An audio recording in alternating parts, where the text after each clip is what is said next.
Bom dia! Hoje nós vamos dar continuidade e finalização à nossa matéria de curativo e de tratamento de feridas.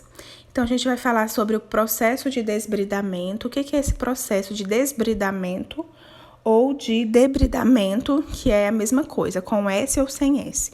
É o processo de remoção dos tecidos desvitalizados, aderidos ou de corpos, partículas estranhas do leito da ferida, usando técnicas mecânicas ou químicas. Então, quando uma ferida, ela tem ali tecido necrótico, tecido de fibrina, alguns tecidos que eles não têm o poder de regeneração, então a gente tem que remover. Então, esse é o desbridamento. E a gente precisa remover porque eles podem atrapalhar no processo de cicatrização. A remoção de tecidos necrosados do leito da ferida é considerada o mais importante. O objetivo dela, é inicial. Então, a gente precisa implementar esse desbridamento no início do tratamento. Então, necrose ou corpos estranhos, eles podem dificultar o processo de cicatrização, eles podem acelerar o crescimento bacteriano e podem prolongar a fase inflamatória. Por isso que a gente precisa retirar esses tecidos. Quais são os tipos de desbridamento, então? Nós temos o desbridamento autolítico, que utiliza os próprios leucócitos e enzimas do paciente para a degradação do tecido necrótico. Ele é lento, então ele vai ter um tempo mais demorado para ser removido, porém é mais confortável, porque não vai causar dor ao paciente. E ele tem a necessidade do meio úmido, Então, o leito da ferida tem que estar úmido. O debridamento químico ou enzimático, que ele utiliza enzimas proteolíticas que estimulam a degradação do tecido necrótico. Ele é pouco agressivo e também tem a necessidade de meio úmido. O debridamento químico ou enzimático é o debridamento de que a gente usa algumas pomadas. Algumas pomadas têm esse poder de fazer esse debridamento também.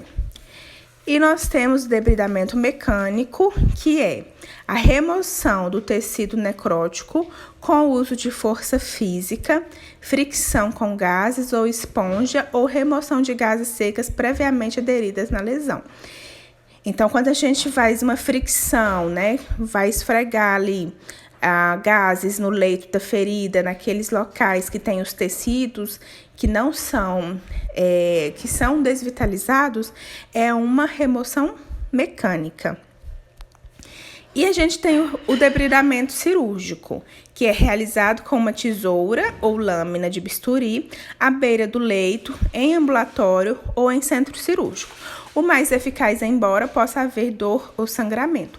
Então, quando a gente tem muito tecido desvitalizado e a gente já usou o debridamento químico ou enzimático, já utilizou o mecânico e a gente não conseguiu ter uma boa resposta, na remoção desses tecidos, a gente precisa realizar o debridamento cirúrgico. Quem realiza é o enfermeiro. O enfermeiro pode fazer isso com bisturi ali na cama do paciente mesmo, se for mais superficial. Se for um tecido mais aderido à pele, que vai sangrar, que tem risco de corte de vasos sanguíneos, aí o médico tem que levar esse paciente para o centro cirúrgico.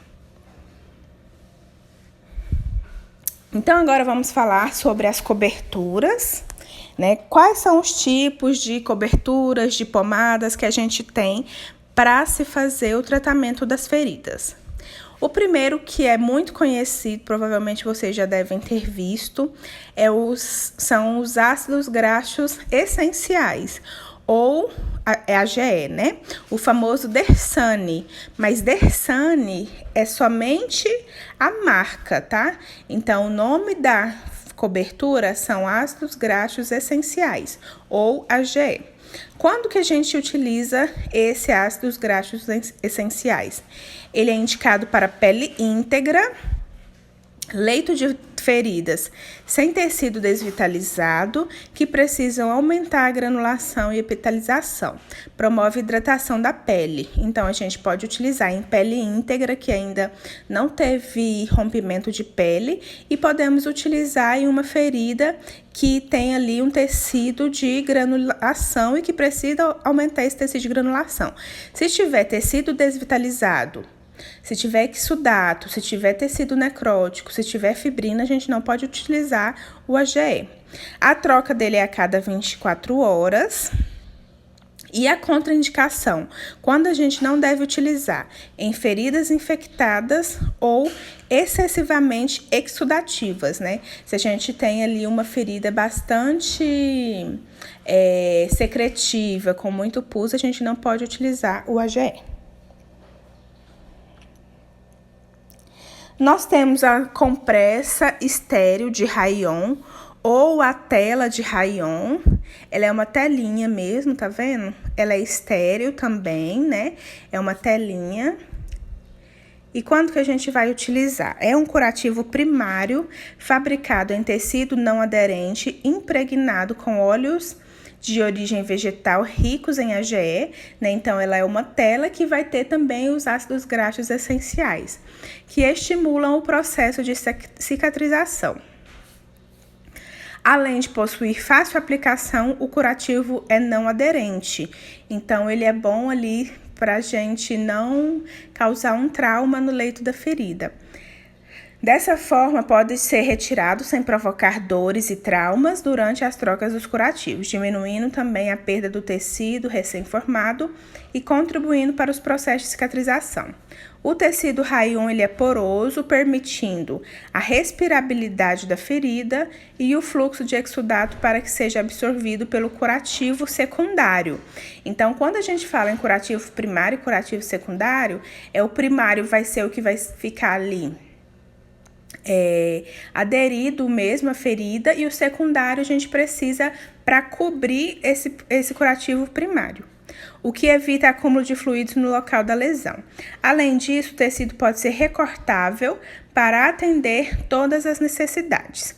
Então, ele vai, né, a tela de rayon, ele vai estimular a restauração tecidual, acelera a cicatrização, ele não vai aderir à lesão, à pele, né, que vai estar ali em processo de cicatrização.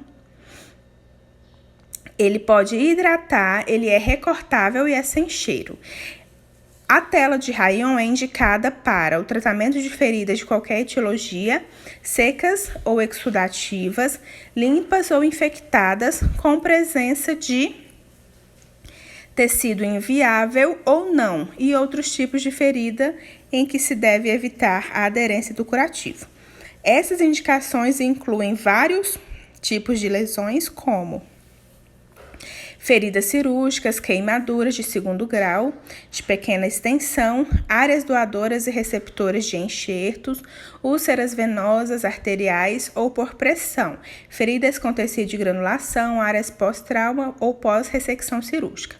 No processo de cicatrização, os AGEs desempenham um importante papel, pois contribuem para a angiogênese, que é a fase primária da regeneração da pele, estimulam a produção de fatores de crescimento, aceleram o processo de granulação tecidual e promovem quimiotaxia, atração de leucócitos, né? Porque os leucócitos, eles vão ali ajudar na fase inflamatória. Mitose e proliferação celular.